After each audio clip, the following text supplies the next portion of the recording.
एक गांव में सरजू नाम का एक किसान रहता था। उसके 3 बेटे थे, विक्रम, विजय और भोला।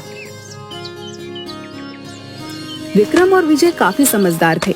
वहीं भोला को सब भोंदू बुलाते थे, क्योंकि वह बहुत सीधा था और मूर्ख भी था। बेटा, अब मैं बूढ़ा हो गया हूँ, मुझसे काम नहीं होता। बेटा भोंदू बहुत सीधा है, मुझे समझ नहीं आता वो क्या करेगा।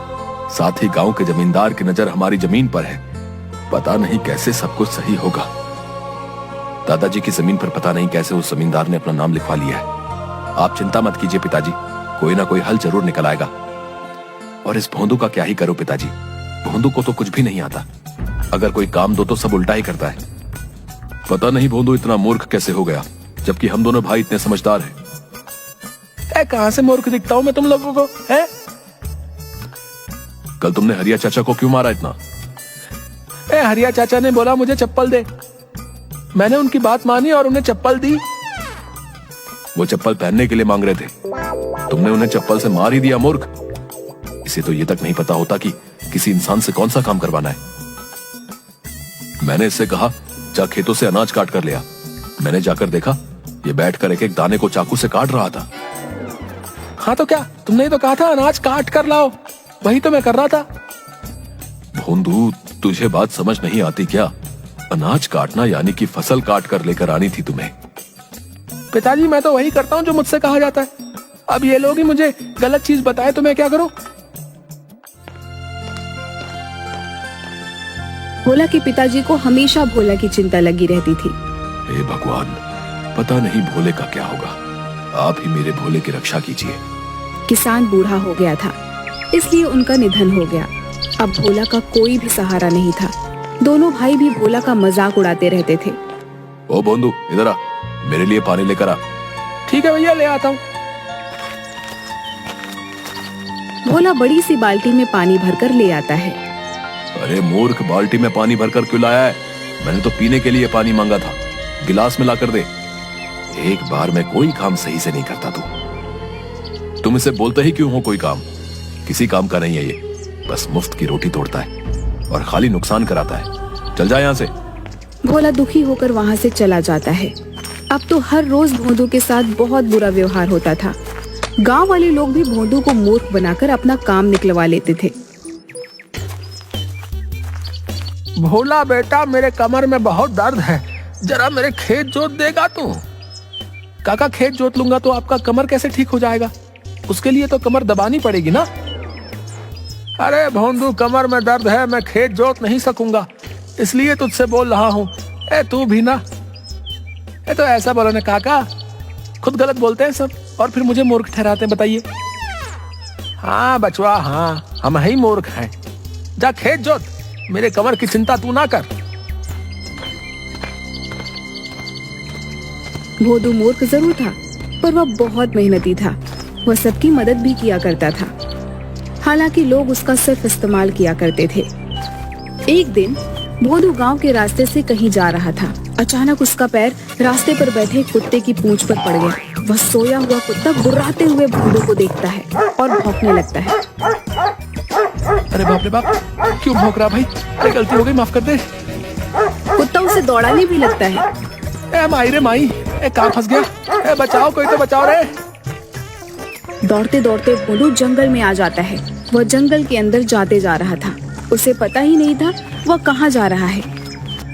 भोला भोंदू अपने घर का रास्ता भी भटक गया था। उसे जंगल की एक और लड़की दिखाई देती है जो सूखी लकड़ियों को जमा कर रही थी। ये कौन सी जगह है?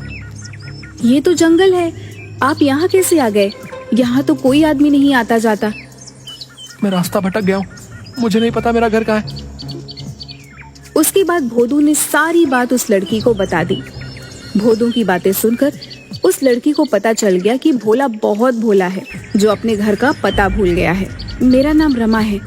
चलो कोई बात नहीं, जब तक तुम्हें तुम्हारे घर का पता नहीं मिल जाता तब तक तुम मेरे साथ मेरे घर चलो। मैं लकड़ियों को बेचकर अपना गुजारा चलाती हूँ, जो मिलेगा मिल बांट कर खा लेंगे, ठीक है? भोंदू खुश होकर उस रमा के साथ चला जाता है।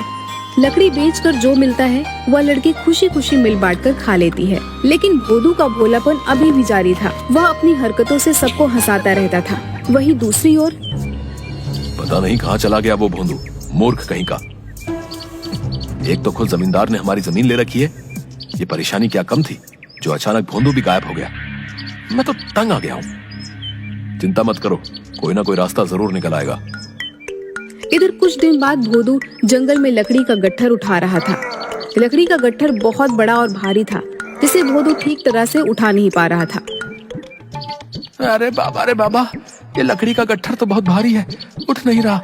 पता नहीं कैसे रमा इसे उठाती है। वहीं पास ही भोदू को एक पेड़ के नीचे एक साधु बाबा नजर आए, जो ध्यान लगाए बैठे थे। भोला भाला भोदू बिना कुछ सोचे समझे उन साधु बाबा को कहता है, ओ भाई, ये गठरी बहुत भारी है, थोड़ी मेरी मदद कर दो ना उठाने में। आप तो वैसे भी सो ही रहे हो। साधु ध्यान में मग्न था और साधु ने कुछ नहीं सुना। अरे अजीब इंसान है, नींद में इतना मग्न है कि किसी की कोई मदद को राजी नहीं है। ए, उठ जा भाई, उठ जा, मेरी मदद कर दे भाई। कौन मूर्ख है जिसने मेरे सालों की तपस्या भंग की? मैं ध्यान कर रहा था।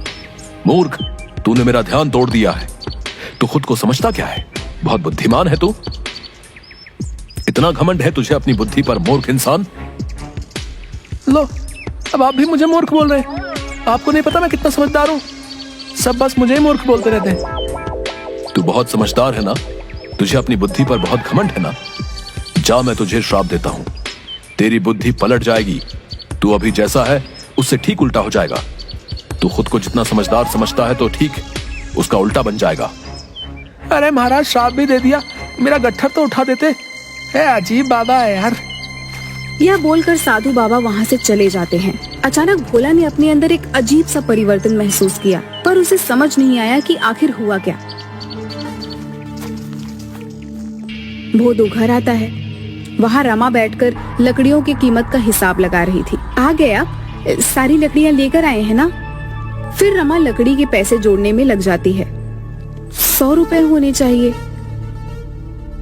रमा, तुम गलत हिसाब लगा रही हो। झोपड़ी के पीछे जो लकड़ियों का बंडल रखा है, तुमने उसे बेचा ही नहीं है। और कल तुमने 2 गट्ठर आधे दामों पर बेचा था, क्योंकि वो गीली थी, इसलिए तुम्हारे पास अभी 50 रुपए ही हैं। हाँ, मैं तो भूल ही गई थी। रमा चौंक जाती है। आपने तो बिल्कुल सही हिसाब लगाया है। अचानक से आप इतने समझदार कैसे हो गए? भोदू ने रमा को साधु महाराज वाली सारी बात बता दी। असल में साधु का श्राप भोदू के लिए वरदान बन गया था। वो अब समझदार हो गया था। रमा यह सब सुनकर बहुत खुश हुई। आप बुरा न माने तो एक बात कहूँ? अरे, इसमें बुरा मानने वाली कौन सी बात है, कहो ना। आप मुझे बहुत अच्छे लगते हो और हमारा एक दूसरे से जान पहचान भी अच्छा हो गया है। क्यों ना हम दोनों शादी कर लें? अरे रमा, क्या सच में मैं तुम्हें अच्छा लगता हूँ? मुझे मंजूर है। इसके बाद रमा और भोदू दोनों पास के मंदिर में जाकर शादी रचा लेते हैं। एक दिन, अब मुझे अपने गांव जाना है रमा। ठीक है, आप चले जाइए। जाऊंगा, पर अकेले नहीं, तुम भी मेरे साथ चलोगी। तुम मेरी अर्धांगिनी हो, चलोगी ना? अब मेरे सब कुछ आप ही तो हैं। मैं आपके बिना भला कैसे रह सकती हूँ? भोदू रमा को लेकर अपने गांव पहुँचता है और अपने घर जाता है। वहाँ वह देखता है कि उसके दोनों भाई चिंता में बैठे थे। विक्रम भैया, मैं आ गया, प्रणाम। अरे भोंदू, तू कहाँ चला गया था रे? हमने तुझे बहुत ढूंढा, कहाँ था तू? और ये कौन है तुम्हारे साथ? भैया, मैं गलती से जंगल चला गया था, वहाँ रमा ने मुझे सहारा दिया। अच्छा हुआ तू आ गया, पर क्या फायदा? हम तो बहुत बड़ी मुसीबत में फंसे हुए हैं। मुसीबत? कैसी मुसीबत भैया? पिताजी की पूरी जमीन जमींदार ने अपने नाम करवा ली है। अब हमारे पास जमीन का एक टुकड़ा भी नहीं है जहाँ खेती करके हम अपना गुजारा कर सके। पिताजी की जमीन जमींदार ने हथिया ली है। आप चिंता मत कीजिए भैया, मैं वो जमीन छुड़वा लूंगा। तू छुड़वाएगा जमीन? तेरे जैसा मूर्ख ऐसी बातें कर रहा है, सुनकर हंसी आ रही है। आप मेरी बात तो मानो भैया, मैं जमीन जरूर छुड़वा लूंगा। मेरे पास एक योजना है। भोदू अपनी योजना बताता है। भोदू की बात सुनकर दोनों भाई दंग रह गए और सोचने लगे कि भोदू इतना समझदार कैसे हो गया है। उन लोगों को रमा ने साधु के श्राप के बारे में बता दिया, जो श्राप भोला के लिए वरदान बन चुका था। भोंदू, जैसी योजना तुमने बनाई है हम वैसे ही काम करेंगे। मेरे भाई, तू ही हमें इस मुसीबत से बचा सकता है। भाई, आप फिक्र ना करो, अब देखो उस जमींदार को सबक कैसे मिलता है।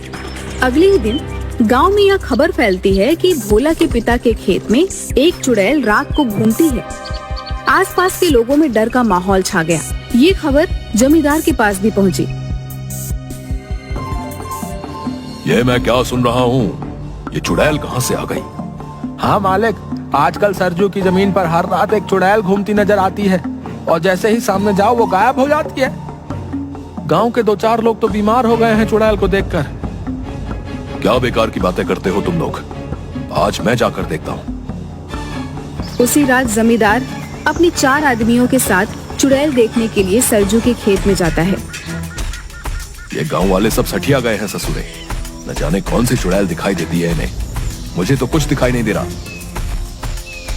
तभी जमींदार के पीछे सफेद कपड़ों से लिपटी बाल खुले हुए कोई आता दिखाई दिया। जय हनुमान, जय हनुमान। ये चुड़ैल कहाँ से आ गई यहाँ पर? हे भगवान, रक्षा कीजिए, रक्षा कीजिए। मालिक, चुड़ैल तो गायब हो गई है। तभी अचानक चुड़ैल फिर वहाँ आ जाती है और बोलती है, ये जमीन किसकी है? मुझे बहुत पसंद है। अब तो मैं यहीं रहूंगी हमेशा।